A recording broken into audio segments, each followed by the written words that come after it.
Hello, 8-Silkers, and welcome to the second day of Capstone. I'm Caleb. And my name's Amal. And together, we're going to be your two Capstone presenters for today. Man, I bet it's been a crazy day for 8-Silkers. I hope their first day of classes went well. Me too, and I'm sure these 8-Silkers are dying to get into their first day of research. Let's dive right in. Let's review our objectives for today. During this Capstone seminar, you will learn the components of a research project, including the introduction, thesis, literature review, and how to find high-quality sources for your research.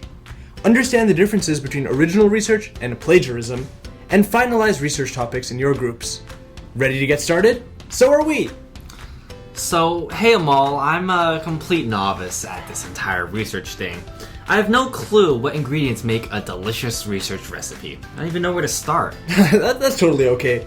The first thing you have to understand is that the final goal of research is to address a research problem through a thesis. Great, I actually think I've heard of both those terms before. But what exactly does a successful research project look like? How is it structured? Can I just list several facts on a sheet of paper and call it a day? You certainly can, but that will be very, very difficult to understand and doesn't quite fulfill the purpose of research. Besides, all good research projects have good structure. All typical research deliverables will consist of 5 sections. First, an introduction that covers the scope of your research. Second, the literature review that incorporates existing research in the field. Third, the main body, where you add your own original results, syntheses, analysis, and arguments. Fourth, your conclusion, which summarizes the key results and their impacts. And fifth, finally, your references, where you make sure to credit all the work that others have performed that you've relied on and used in your project. I think I see now. I've heard of some of these before. The introduction, I believe, clearly states what your main research problem is. It explains the actual what of your research project and why your research problem exists. Is that correct? Absolutely! For instance, let's say my research problem is to understand some trend about polar bear attacks and how climate change may be affecting the rate of polar bear attacks. I should be clearly communicating what the research problem is in the introduction. Cool. You'd also have to clearly define the limits of your research problem and why this problem is important to the larger community. For instance, maybe you just want to take a look at polar bear attacks in the past 50 years, right? I'm impressed! That's exactly right! You must clearly define the scope of your research problem as best as you can. Keep in mind that your scope can change as you go along the research process. Now, moving along to the most important aspect of the introduction, and possibly of your entire project, the thesis. Your thesis is your central claim. Your thesis is your answer or solution to the puzzle that your research problem raises. Going back to that polar bear example, one potential thesis would be that, say, polar bear attacks in the past 50 years have increased as a result of shrinking sea ice, and it has driven polar bears towards urban centers. Is that correct? That's absolutely correct. Your thesis is a potential answer to your research question. A key feature of a good thesis that you incorporate into yours is that a thesis has a claim. This claim is defensible and original, and adds something rather than just restating a fact. You mentioned that polar bears have been driven south due to shrinking sea ice, which makes a causal claim between climate change and polar bear behavior. Right. I could have also argued that polar bear attacks increase because many are moving to the cities in order to find jobs, right? Well, not exactly. A thesis also has to be reasonably defensible and evidence-based. You, of course, can make that claim, but it doesn't make for a very acceptable research project because not too much evidence points in that direction. Okay, I think I'm starting to get it. So research has to be balanced between just restating facts and making completely outlandish claims. That's one way to look at it, yes. Think of a thesis as your opening line in a debate, and your goal is to persuade an audience of readers.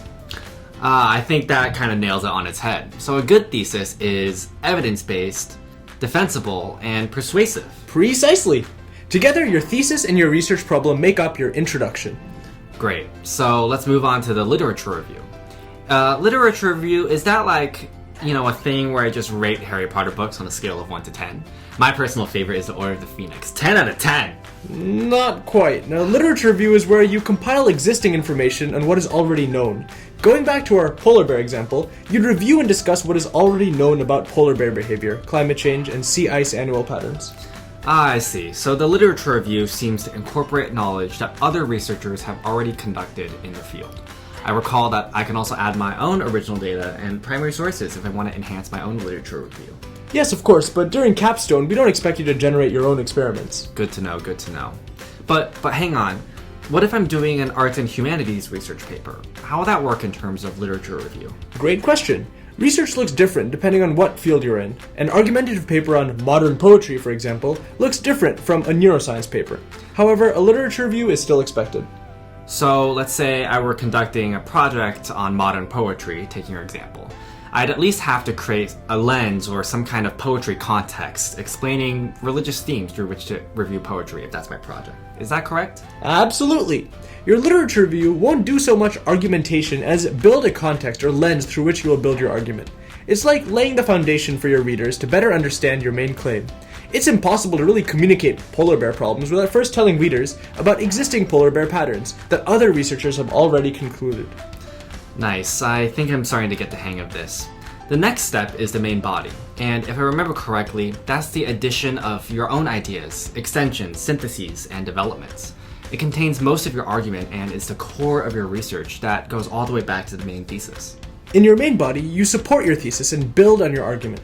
Your main body should contain the bulk of your analysis, since you are actively combining and applying pieces of your literature review to your argument to build it into a comprehensive idea. It's important to note that your main body consists of your original ideas based on how you're using your research. You don't have to come up with entirely new data or ways of thinking here, but you should be at least demonstrating some original thought in your main body. Ask yourself, has what I'm saying in a main body ever been said before? Is what I'm saying just restating pure evidence, or is it evidence being used well with analysis? Ask your seminar leader or educational staff for advice if you're at all confused. Lastly, your conclusion should be the wrapping up of your research project. Key facts, results, pieces of analysis, and developments should be made abundantly clear in the conclusion.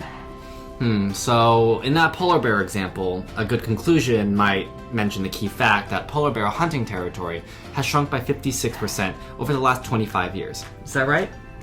Sort of. The key part of the conclusion isn't necessarily the facts that go into your argument, but what you've done with it. The questions you want to answer in your thesis are, what have we learned? Ultimately, what should I do with the results of your research? What are the implications for the larger world? This is a tricky point to understand, so be sure to ask your educational staff or seminar leader for help if you're confused. Alright, finally let's move on to the references. What should I do here? Can't I just write down links as my references? Normally, you would be required to follow a citation format like MLA, APA, or Chicago style. However, for your references, all you have to do is mention URLs or domain names. The important thing is for you to understand that all outside work, such as evidence, research papers, or primary sources, must be cited. Not doing so means you run the risk of plagiarism. Oh, plagiarism. That sounds like some kind of weird skin disease. What is that? Plagiarism is passing off others' work as your own. A lot of students commit plagiarism by accident, so beware of falling into that trap. We've included resources for you to avoid falling into this pitfall, but a good rule of thumb is to oversight rather than undercite.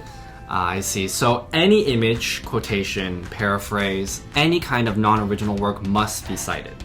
You are more than welcome to use outside sources in your research poster and generally in your research, but you must mention it as someone else's work, correct? Precisely. Great. Lastly, we've included some final resources to help get your team started. These include databases, guides on how to conduct and write scholarly research, academic resources, and search engines. Please consult the Capstone guide for these links. Your seminar leader will be able to answer questions and talk about their past experiences with research. Please remember that each team is also responsible for filling out the Day 2 worksheet and finalizing their team selection and capstone topics by the end of the capstone seminar. Remember to put your research cap on, ask questions, and have a great rest of your day. Signing off, I'm Caleb. And I'm Amal. Bye for now.